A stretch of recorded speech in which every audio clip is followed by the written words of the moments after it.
What's up, YouTube? This is Too Raw for TV. All right, so before I get into this video, shout out to the brother Zach Hankins for showing love once again with a donation to the channel via the Cash App. I saw your video request. And I'm going to talk about that situation tomorrow on YouTube. So salute to you for showing love. Look, I haven't really talked much about Kamala Harris because I don't believe in overkill. She lost the election. You know what I'm saying? She already going through enough misery because of that. So I just really didn't talk much about her since then. Her political career is more than likely over. There's a shot she might run again, but she's just not beloved by the Democratic establishment, her base.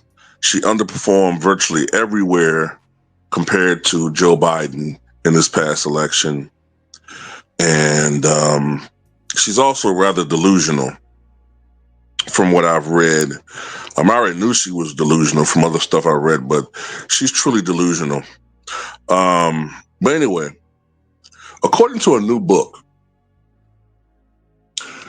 Kamala Harris, the former vice president, and her running mate and fellow nominee, Tim Walz, were completely blindsided by Trump's victory on election night.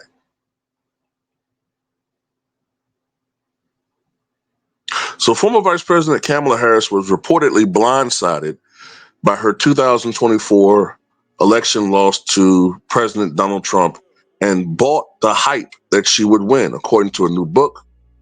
She was completely shocked, and Tim Walz was shocked as well. The Hill reporter Amy Parnes said on the podcast, "Somebody's got to win with Tara Palmieri." Parnes discussed reporting in her new book, Fight, Inside the Wildest Battle for the White House, which she co-authored with NBC reporter Jonathan Allen. I got to get this book. The book tackles the 2024 presidential campaign and the chaos that unfolded after former President Biden withdrew from the race and Harris took his place at the top of the Democratic ticket. While continuing to discuss the confusion within the Harris campaign on election night, Parnes said that Walz was sitting in his hotel room stunned. He has no words, and people are kind of explaining to him, same thing with her. And she's like, "Are you sure? Have we done a recount? Should we do a recount?" Parnes said on the podcast recounting how Walz and Harris reportedly reacted to their defeat. They just knew that they were going to win. And so, when they came back and they come back and say, "Oh no, we didn't really have a chance." No, that's not what they were thinking. They thought they were going to win. Harris campaign staffers felt gaslit by leadership about Harris's chances at winning after being told that, quote, things were looking good for the campaign. Harris also brought the hype and said that she was doing better and thought that she was doing better than she was and said that she was doing better than what she was. So I guess, I'm just kind of, I don't want to read everything that the article is saying, but I'm trying to summarize it as quickly as possible. So basically, these polls, which I'm starting to suspect now are cooked a little bit in her favor, either they're cooked in her favor or there's some sort of phenomenon going on with Trump where polling, which had traditionally been pretty reliable, just aren't, for some reason, these polls aren't reliable when it comes to Trump. Either that or the polls are somewhat cooked because most of the polls did have her with something between a 3 to 5 point lead, right? And then, she raised all this money. What was it? $1.5 billion, which she spent every goddamn penny. Plus, I guess she had a feel for, or at least she got a false sense of support from looking at media coverage. Because as I've said to you time and time again, right, 84 to 85% of the media coverage was pro-Kamala. So when you're constantly inundated with that, and you're getting these cooked internal polls, you're getting these, polls that are being done and conducted, which shows her with a 3 to 5 point lead. They show her getting an electoral college victory, and she's getting all these donations. So she is in this, this bubble where she seems to have all this support. And this is the thing. She went on, supposedly after the election, she intimated to certain people that, well, if Joe Biden had dropped out earlier and she had more time to mount a campaign, that she would have won. So basically, she blames Joe Biden for the loss, which is poppycock. If anything, it's her. She's the reason why they lost. Because remember I told you this? If those of you who've been subscribed to me for months going back to the election, and I told you this, I said the peak for Trump's campaign was when he got shot. But I said after that, it was a lot of missteps from late July, honestly, all the way through September. There were missteps. Recovered a little bit, but honestly, all the way through early October, Kamala's campaign had some momentum. And I said, if the election was held right now, I think Kamala might win, but it'd be close, right? But remember I said this?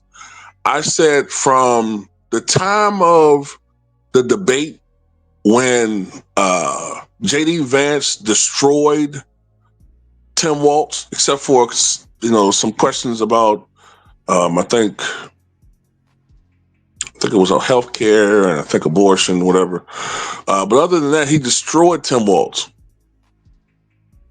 I said at that point in time, that in combination with her wasting all this money on, paying these celebrities for endorsements, that nobody takes celebrities seriously when it comes to endorsements. It didn't look genuine, it looked phony. She wasn't really connecting with people.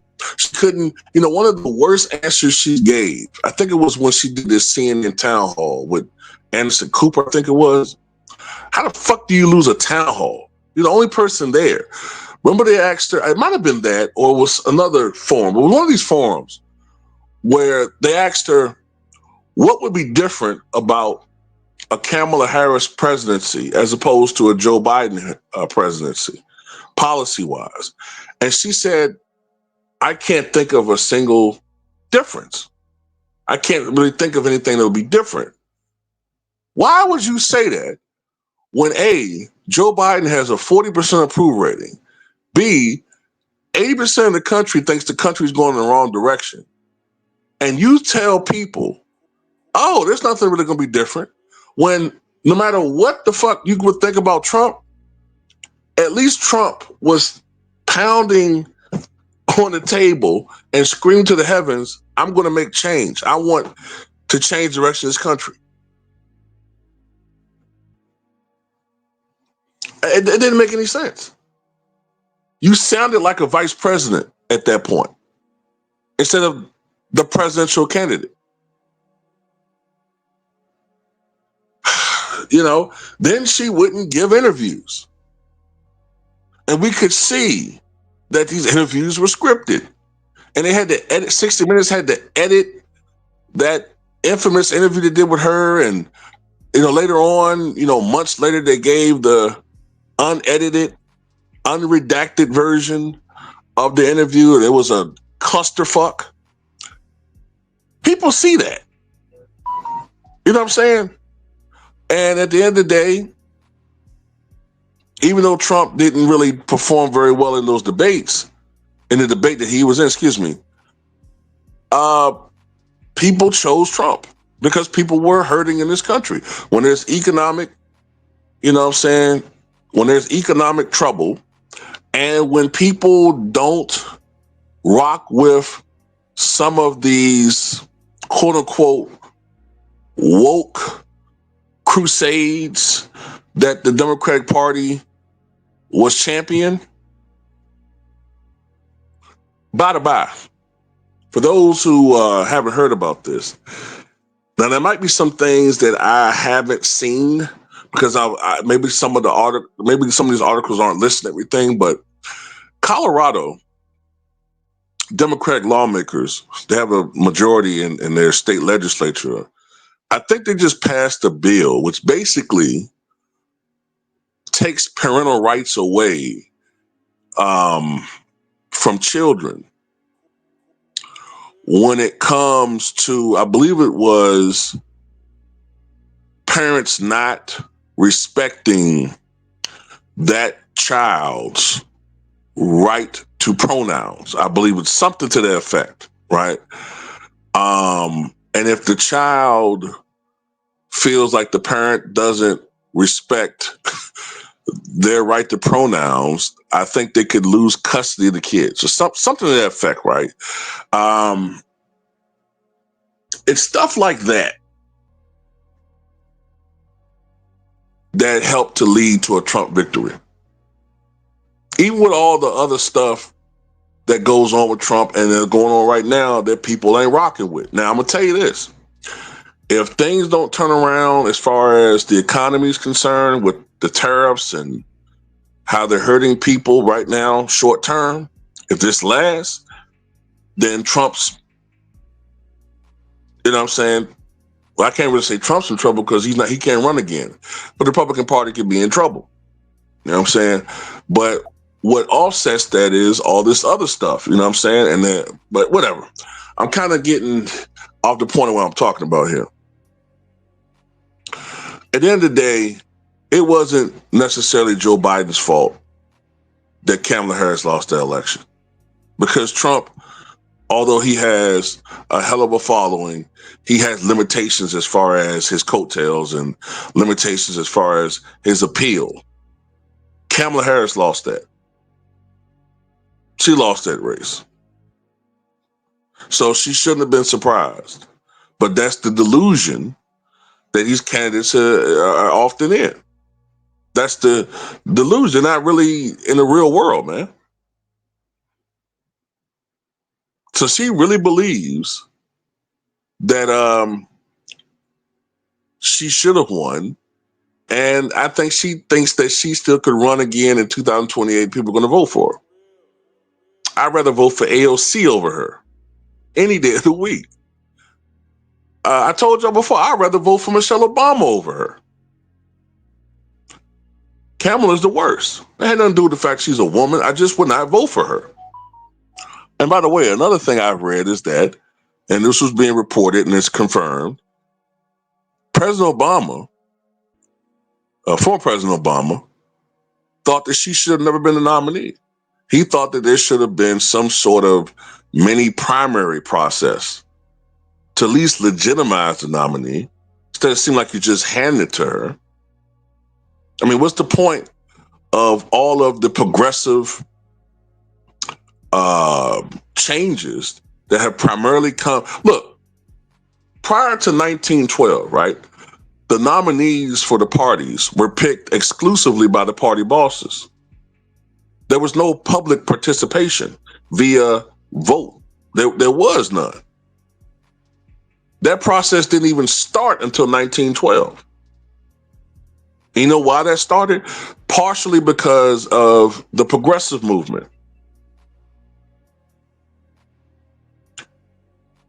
And even then, it was a limited process. And party bosses still, for the most part, had more control over who the nominees were than the American people. That process didn't fully open up until 1972. And the Democratic Party has been the face of progressive change in this country when it comes to the political process. So for the Democrats to pull the shit that they pulled and then talk about Trump being a dictator, which he is, but y'all's like some bunch of hypocrites. You pushed the dude out of office because you pushed him out from running because you felt like he couldn't win. Well, that's the American people's choice. And if that's the case, you motherfuckers shouldn't have been pushing and promulgating this bullshit about him being competent when we could see that he was sliding all over the place for years. I was reporting it, other people reporting it. And then all of a sudden, when it gets exposed, now you want to remove him from office? Basically? Come on, man. Man, what's all I got to say about it, man? Tell me what you guys think.